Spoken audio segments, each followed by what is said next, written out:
मंडियों में काम अगर किसी सरकार में हुआ था तो समाजवादी सरकार में मंडी चाहे साहिबाबाद की हो चाहे नोएडा गाजियाबाद में हो। और हमने तो बाबा रामदेव जी को भी 500 एकड़ जमीन दी थी कि जिससे वो एक बड़े कुछ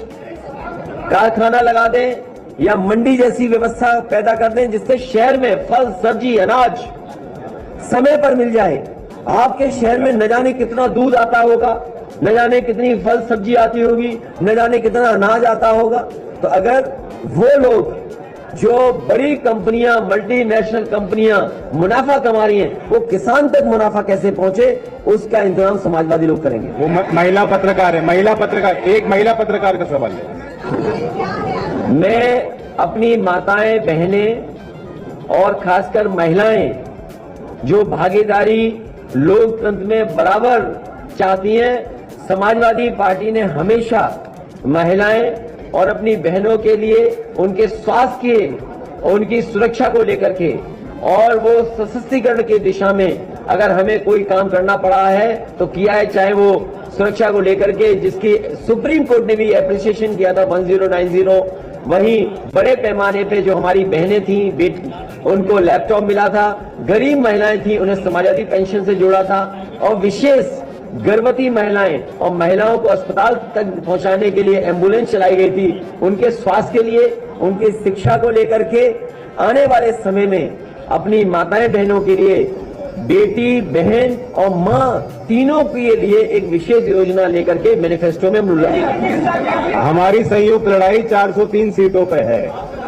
और दोनों पार्टी के और भी हमारे साथ दल हैं, सभी कार्यकर्ता मिलकर चुनाव लड़ाएंगे। ये गाजियाबाद बड़ा शहर है और ये जो आपके कई काम जो गाजियाबाद में हुए, चाहे फ्लाईओवर बना हो, चाहे सब स्टेशन बनाए हो, चाहे आपका अस्पताल बनाए हो, चाहे खोड़ा जैसी जगह को नगर पालिका बनाया हो या और सुविधाएं दी हो, पार्क बनाए हो, मेट्रो का बनाया हो, ये हमारे घोषणा पत्र में नहीं था। इसीलिए मैंने कहा कि ये शहर बड़े शहरों में है, इस शहर को अच्छा बनाना और आज के हिसाब से शहरों में सुविधाएं देना, क्योंकि जहां अथॉरिटी है वहीं बड़ा शहर भी है, उद्योग कारखाने हैं। मैंने शुरू में कहा आपसे कि यहाँ पर एक बहुत पुरानी साइकिल की फैक्ट्री चलती थी जो बंद हो गई।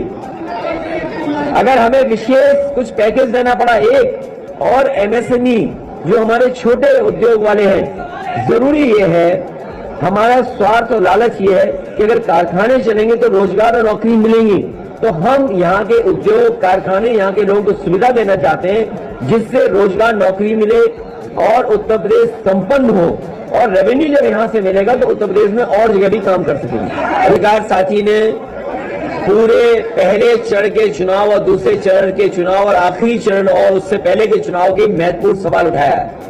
अक्सर सरकारें ये कहती हैं कि और किसानों का समय पर भुगतान होगा। मैं अपने पत्रकार साथी के सवाल के माध्यम से और आपके सहयोग से पूरे के पूरे किसानों को मैं भरोसा दिलाता हूं कि अलग से अगर फार्मर्स फंड भी बनाना पड़ा, फार्मर्स कॉर्पस फंड बनाना पड़ा, फार्मर्स रिवॉल्विंग फंड बनाना पड़ा, तो अलग से फंड बना करके किसानों को चीनी मिलों के सामने धरना प्रदर्शन नहीं करना पड़ेगा। 15 दिन के अंदर उनका गन्ने का भुगतान कराया जाएगा। और उसका उदाहरण ये है क्योंकि पहले भी एक बार जब संकट आया था तो 2000 करोड़ बजट से पैसा देकर के समाजवादी सरकार में किसानों के गन्ने का भुगतान कराया गया था। तो हमारा पुराना काम है, जो पुराना काम है वो ऐसा वाला